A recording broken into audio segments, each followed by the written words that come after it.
Hello everyone. सो आज की इस वीडियो में हम लोग समझने वाले हैं पॉलिटी का आपका चैप्टर नंबर 1 लक्ष्मीकांत का हिस्टोरिकल बैकग्राउंड। ठीक है। सो आज की इस वीडियो में हम लोग एक एक्ट को समझेंगे, रेगुलेटिंग एक्ट ऑफ 1773 को। ठीक है। और थोड़ा सा बैकग्राउंड को समझेंगे। ठीक है। मैं आपको ये अपने नोट्स के थ्रू पढ़ाऊंगी, बट इन नोट्स के बाद यहाँ से समझने के बाद आप लोगों को सेम चीज जो है आपको अपनी बुक से लक्ष्मीकांत से पढ़नी है, तभी आपको ये समझ में आएगा, अदरवाइज नोट्स से कुछ नहीं होगा।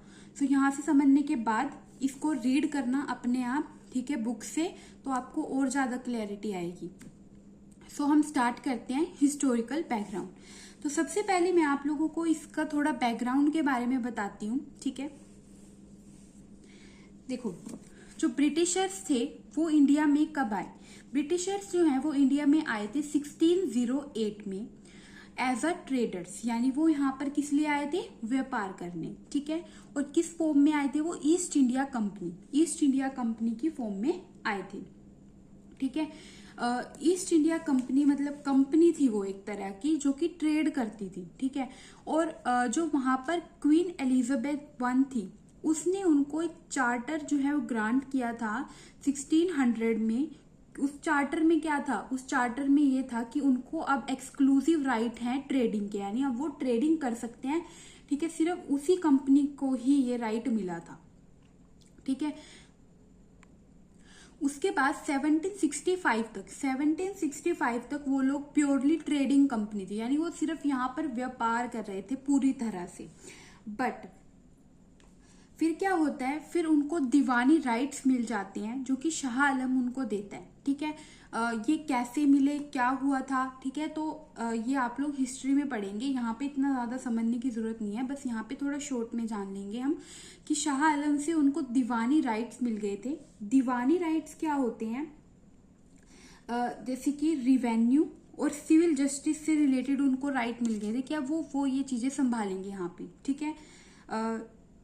कहाँ के मिले थे? बंगाल, ओडिशा, बिहार, इन तीनों जगहों के उनको रिवेन्यू और सिविल जस्टिस के राइट्स जो है वो मिल गए थे। अभी तक क्या कर रहे थे? वो यहाँ पे सिर्फ ट्रेड कर रहे थे, बट अब वो हमारे जो एडमिनिस्ट्रेटिव सिस्टम था उसमें भी घुसना उन्होंने स्टार्ट कर दिया था। ठीक है। They started its career as a territorial power. अब उन्होंने अपना जो कैरियर है वो टेरिटोरियल पावर की फॉर्म में स्टार्ट कर दिया। अभी तक ट्रेड कर रहे थे, अब वो टेरिटोरियल पावर की फॉर्म में उनका कैरियर जो है वो स्टार्ट हो गया। उसके बाद 1858 में सिपोई म्यूटिनी हो जाती है। सिपोई म्यूटिनी क्या थी? एक तरह से वॉर की कंडीशन जो है वो हो गई थी। जो भी यहाँ के लोग थे, ठीक है, वो लोग ब्रिटिशर्स से बिल्कुल तंग आ चुके थे, क्योंकि वो उन्होंने जीना हराम कर दिया था। तो उसके बाद यहाँ पे सिपोई म्यूटिनी हुई। सिपोई म्यूटिनी में बहुत ज्यादा लड़ाइयां हुई और इस तरह की कंडीशन बन गई थी कि अब जो है वो ब्रिटिशर्स बिल्कुल हारने ही वाले थे। फिर क्या होता है कि कोई मतलब हमारा ही कोई इंसान था जिसने धोखा दिया और उनके साथ मिल गया, जिसकी वजह से हम लोग हार गए। ठीक है। तो ऐसा कुछ स्टोरी थी इसके पीछे, जो कि आप हिस्ट्री में पढ़ेंगे, ये मैंने आपको वैसे ही बता दी है। तो सिपोई म्यूटिनी होने के बाद उन लोगों को डर लग गया था एक तरह से कि अब तो हम मतलब यहाँ से जाने ही वाले थे। उसके बाद जो ब्रिटिश क्राउन था, उन्होंने कहा कि तुम्हारे बस का ये नहीं है, अब हम संभालेंगे इसे। ठीक है। तो अब जो सारी पावर थी वो किसके पास आ जाती है? ब्रिटिश क्राउन के पास आ जाती है। सिपोई म्यूटिनी होने के बाद ईस्ट इंडिया कंपनी से ब्रिटिश क्राउन के पास आ जाती है। ठीक है। और जो ब्रिटिश क्राउन का रूल है वो कब तक चलता है? जब हमें इंडिपेंडेंस मिलती है तब तक यहाँ पर ब्रिटिश क्राउन का ही रूल रहता है। ठीक है। तो यहाँ तक ये इसकी स्टोरी थी। अब मैं इसको एक बार सम अप कर देती हूँ। सबसे पहले ब्रिटिशर्स जो है वो इंडिया में आए 1608 में, जो कि ट्रेडिंग की फॉर्म में आए थे। ईस्ट इंडिया कंपनी की थी वो। ठीक है। फिर और आए क्यों थे वो? क्योंकि क्वीन एलिजाबेथ वन जो थी उसने 1600 में उनको एक चार्टर जो है वो ग्रांट किया था कि तुम्हारे पास राइट है, तुम जाकर वहां पे ट्रेडिंग कर सकते हो और कोई अदर कंपनी जो है वहां पर ट्रेड नहीं कर सकती। सिर्फ ईस्ट इंडिया कंपनी को ही ये राइट मिला था। तो वो आए, ट्रेड किया। अब 1765 तक तो बिल्कुल पूरी तरह से ट्रेड ही कर रहे थे। बट फिर वहां पर उनको दीवानी राइट्स मिल जाते हैं शाह आलम से इन 3 जगहों के। फिर अब वो तक तो ट्रेड कर रहे थे, बट अब उन जो है वो टेरिटोरियल पावर की फॉर्म में अपना कैरियर जो है वो सेटअप कर दिया। फिर क्या होता है 1858 में सिपोही म्यूटिनी हो जाती है, लड़ाइयाँ हो जाती हैं। फिर उसके बाद उनको डर लग जाता है, तो वो ब्रिटिश क्राउन के पास सारी पावर आ जाती है, ठीक है। और ये रूल कब तक चलता है, जब तक कि हमें इंडिपेंडेंस नहीं मिलती, ठीक है। अब इसके बाद आपके पास बुक में एक पैराग्राफ और दे रखा है। वो क्या है कि जैसे कि हमें इंडिपेंडेंस मिल गई यहाँ पे, ठीक है। अब इंडिपेंडेंस मिलने के बाद हमें कॉन्स्टिट्यूशन की भी जरूरत थी, ठीक है। तो कॉन्स्टिट्यूशन बनाने के लिए एक कॉन्स्टिट्यूएंट असेंबली बनाई गई इस पर्पज के लिए कि हमारा कॉन्स्टिट्यूशन फॉर्म करेंगे। कब बनी कॉन्स्टिट्यूएंट असेंबली? 1946 में। और जनवरी 26, 1950 में the constitution came into being, ठीक है। तो जब इनका ब्रिटिशर्स का रूल था इंडिया में, तो बहुत सारे ऐसे इवेंट्स जो हैं हुए जिनकी वजह से लीगल फ्रेमवर्क जो है for the organisation and functioning of government and administration British, उनमें हमें हेल्प मिली। यानी इन इवेंट्स के थ्रू हमें बहुत हेल्प मिली अपना कॉन्स्टिट्यूशन बनाने में, ठीक है। तो जो मेजरली जो इस क्रोनोलॉजी को हम 2 पार्ट्स में एक्सप्लेन करते हैं, ठीक है, इस रूल को। एक है हमारे पास कंपनी रूल और एक है हमारे पास क्राउन रूल, ठीक है। तो 2 मेजर उसमें हम इनको पढ़ते हैं। कंपनी रूल जो है वो 1773 से 1858 तक रहा, और क्राउन रूल जो है 1858 से 1947 तक रहा, जब तक हमें इंडिपेंडेंस नहीं मिली। तो जो कंपनी रूल है ये तो था ईस्ट इंडिया कंपनी जब यहाँ पे रूल कर रही थी, और क्राउन रूल जब डायरेक्ट जो है वो ब्रिटिश जो क्वीन है उसका रूल यहाँ पर, ब्रिटिश क्राउन का रूल जो है वो यहाँ पर आ गया था। अब इनमें कुछ इंपॉर्टेंट इवेंट्स हैं जो कि हम पढ़ेंगे, ठीक है। जैसे कि कंपनी रूल में हमारे पास टोटल ये 8 जो हैं इवेंट्स हैं, 8 जो है हमारे पास मेजर, इनको हम पढ़ने वाले हैं। जैसे कि रेगुलेटिंग एक्ट ऑफ 1773, फिर इसको इसमें कुछ कमियां थी उसको अमेंड किया, अमेंडिंग एक्ट ऑफ 1781 आया। फिर ऐसे पिट्स इंडिया एक्ट ऑफ 1784 आया, एक्ट ऑफ 1786, फिर चार्टर एक्ट आए, 4 चार्टर एक्ट आए 1793, 1813, 1833 और 1853। उसके बाद यहाँ पे 1853 के बाद यहाँ पर हो जाती है सिपोही म्यूटिनी, ठीक है। उसके बाद क्या हो जाता है, फिर चल जाता है यहाँ पे क्राउन रूल। क्राउन रूल में हमारे पास टोटल ये 7 एक्ट्स हम लोग पढ़ने वाले हैं। Government of India act of 1858, Indian council act है हमारे पास 3, 1861 का, 1892 का, 1909 का, और गवर्नमेंट ऑफ इंडिया एक्ट है 1919 और 1935। फिर आ जाता है इंडियन इंडिपेंडेंस एक्ट ऑफ 1947, जब फाइनली हमें इंडिपेंडेंस जो है वो मिल जाती है। तो ये सारे अब हम इस चैप्टर में पढ़ने वाले हैं एक एक करके। तो आज की इस वीडियो में हम लोग सिर्फ इस एक्ट को पढ़ेंगे, रेगुलेटिंग एक्ट ऑफ 1773 को। तो हम इसको स्टार्ट करते हैं। सो रेगुलेटिंग एक्ट ऑफ 1773, जो रेगुलेटिंग एक्ट ऑफ 1773 है, ये जो एक्ट है एक ग्रेट कॉन्स्टिट्यूशनल इंपॉर्टेंस है इसकी, बहुत ज्यादा, ठीक है। इसमें 3 मेजर स्टेप्स जो है वो लिए गए, ठीक है। पहला क्या था, first step taken by the British government to control and regulate affairs of East India Company. पहली बार जो ब्रिटिश गवर्नमेंट है उसने ईस्ट इंडिया कंपनी जो भी कर रही थी उसको कंट्रोल किया, उसको रेगुलेट किया, उनके काम को, ठीक है। अभी तक वो अपनी मनमानी चला रही थी, बट अब यहाँ पे ब्रिटिश गवर्नमेंट आ गई जिसने उनको कंट्रोल किया और रेगुलेट किया उनके काम को। उसके बाद दूसरा पॉइंट इसमें क्या है कि अब तक जो है, मतलब जो ईस्ट इंडिया कंपनी है, ठीक है, फर्स्ट टाइम उसके पॉलिटिकल और एडमिनिस्ट्रेटिव जो फंक्शंस हैं उनको रिकॉग्नाइज किया गया कि उनके पॉलिटिकल फंक्शंस अलग हैं और एडमिनिस्ट्रेटिव फंक्शन जो है वो अलग हैं। और यहाँ पर फाउंडेशन रखी गई किसकी, central administration in India. Central administration का मतलब क्या होता है कि पहले क्या था कि हर जगह अपना अपना राज था सबका, ठीक है। जैसे कि मान लो हर जगह के अलग अलग राजा थे, ठीक है।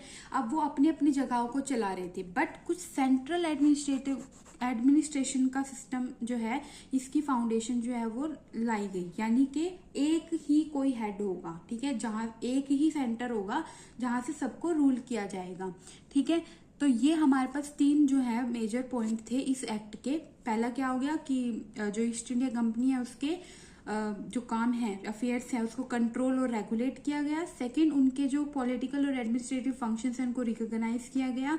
और third, it led the foundation of central administration in India, ठीक है।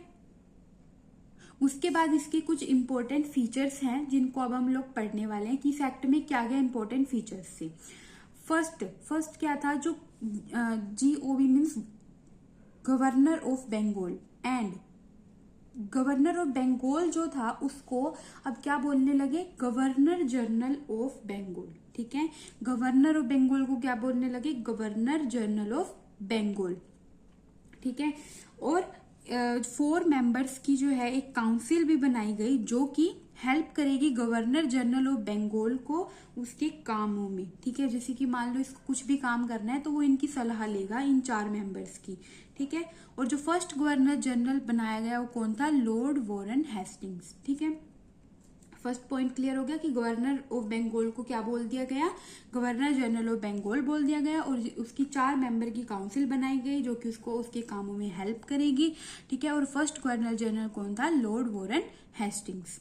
सेकेंड पॉइंट क्या कहता है कि जो गवर्नर ऑफ बॉम्बे था एंड मद्रास प्रेसिडेंसी, इन दोनों के ये क्या था, तीनों जो थे ना वो अपना अलग अलग रूल करते थे, ठीक है, इंडिपेंडेंट थे, ठीक है। अब क्या किया गया, जो गवर्नर जनरल ऑफ बंगाल बनाया गया था इसको ही हेड बना दिया गया, इसको क्या बना दिया, हेड बना दिया गया। ये भी अब जो है दोनों इसको ही हेड मानेंगे, मतलब इसको ही बताएंगे अब सारे काम, ये अब इंडिपेंडेंट नहीं रहे तीनों, इसको हेड बना दिया गया एक तरह से गवर्नर जनरल ऑफ बंगाल को, ठीक है। तो जो governor general of Bombay and Madras presidency थी उनको गवर्नर जनरल ऑफ बंगाल का सबॉर्डिनेट बना दिया गया।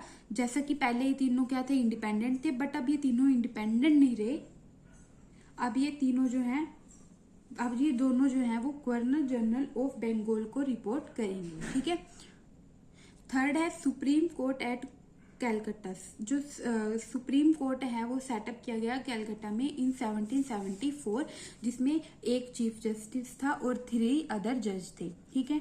फोर्थ पॉइंट क्या कहता है कि जो कंपनी थी उसके जो सर्वेंट्स थे, ठीक है, जो कंपनी के सर्वेंट थे उनको ये प्रोहिबिटेड था, मतलब उनको ये मनाही थी क्या, कि वो प्राइवेट ट्रेड नहीं कर सकते अपना, और ना ही किसी भी नेटिव से ब्राइब यानी रिश्वत ले सकते हैं, ठीक है। और फिफ्थ पॉइंट क्या कहता है, कोर्ट ऑफ डायरेक्टर्स की जो है एक टीम बनाई गई, क्यों, ये जो है किस पे ध्यान रखेंगे, कंपनी जो भी काम कर रही है उन पे ये ध्यान रखेंगे, कोर्ट ऑफ डायरेक्टर्स, ठीक है।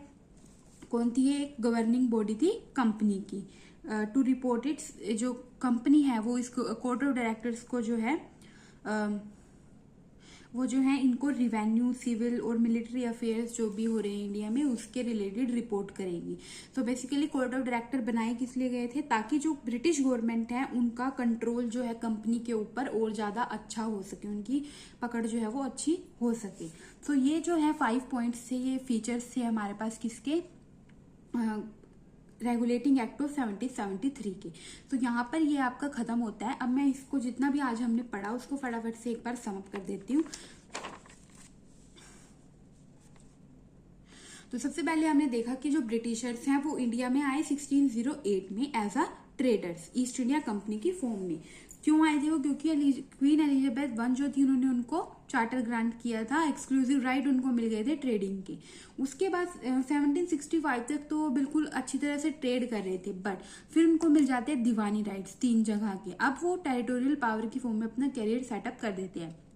फिर 1858 में सिपोई म्यूटिनी हो जाती है। सिपोई म्यूटिनी होने के बाद ब्रिटिश क्राउन के पास सारी पावर आ जाती है, और ब्रिटिश क्राउन का रूल जो है वो कब तक रहता है, जब तक हमें आजादी नहीं मिलती, अगस्त 15 1947 तक, ठीक है।